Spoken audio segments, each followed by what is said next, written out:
Hello வணக்கம். இது உங்கள் சிவி ஜோன். எல்லாரும் எப்படி இருக்கீங்க? இப்போ பார்த்தீங்கன்னா லைவில் வந்து ஒரு சம்பவம் நடக்குது. அதாவது இந்த ஏஞ்சல் விசஸ் டீமன் பார்த்தீங்கன்னா உங்களுக்கே தெரியும், நேற்று சூப்பராக போச்சு. இன்றைக்கி வெறும் மொக்கையிலும் மகா மொக்கையாக போயிடுச்சு.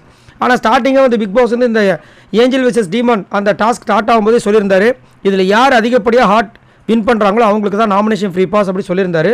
பட் என்ன ஆகிடுச்சுன்னா இன்றைக்கி பயங்கர சொதப்பலாகி எல்லோரும் என்ன பண்ணிட்டாங்கன்னா அவங்களுக்கு நாமினேஷன் ஃப்ரீ பாஸ் வேணும்னு சொல்லிட்டு மாற்றி மாற்றிக்கிட்டாங்க. அதேமாதிரி விளையாட்டை வந்து விளையாடாமல் ஒரு மாதிரி விளையாண்டு போயிட்டாங்க. அது வந்து நம்மளுக்கு பார்க்கும்போது பச்சையாக தெரிஞ்சு. நேற்றுலாம் வேறு மாதிரி வெறித்தனமாக இருந்துச்சு. ப்ரொமோவை போட்டு தாக்குனாங்க. இன்றைக்கெலாம் வந்து ப்ரொமோவை தேடி கண்டுபிடிக்கிறதுங்களும் அவங்களுக்கே போதும் ஆகிப்போச்சு. அப்படி இருந்ததுனால பிக் பாஸ் வந்து டென்ஷன் ஆகிட்டு அதிரடியாக ஒரு ட்விஸ்ட்டை கொடுத்துட்டார். என்னன்னா இந்த வாட்டி அதிகப்படியாக ஹார்ட் வாங்கினீங்களா அவங்களுக்குலாம் நாமினேஷன் ஃப்ரீ பாஸ் கிடையாது. ஒரு ஓட்டு, அதாவது ஒரு ஹார்ட் வாங்கினா கூட சரி, அவங்களாம் கலந்து பேசி யாருக்கு இந்த நாமினேஷன் ஃப்ரீ பாஸை கொடுக்கணும்னு நீங்கள் முடிவு பண்ணி சொல்லுங்கன்ட்டார். செம்ம மாதம் இருந்துச்சு. விஜய் விஷால் மூஞ்சிலாம் செத்து போச்சு. கடவுள் இவ்வளோ கஷ்டப்பட்டு இப்படி ஆகி போச்சுன்ற மாதிரி இருந்தது.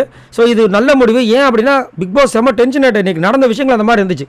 அப்போ வந்துட்டு நீங்கள் பாட்டு இன்டெலிஜென்ட்டாக எல்லோரும் ஏமாற்றி பண்ணிட்டீங்கன்னா என்ன அர்த்தம் அப்படிமா இருந்துச்சு. ஸோ நீங்கள் உங்களோட கருத்தை சொல்லுங்கள். இந்த பிக் பாஸோட டெஸ்ட்டை நீங்கள் எதிர்பார்த்தீங்கன்னா நான் சத்தியமாக எதிர்பார்க்கல. பட் செம்ம கோவத்தில் இருந்திருக்கார் பொழுது.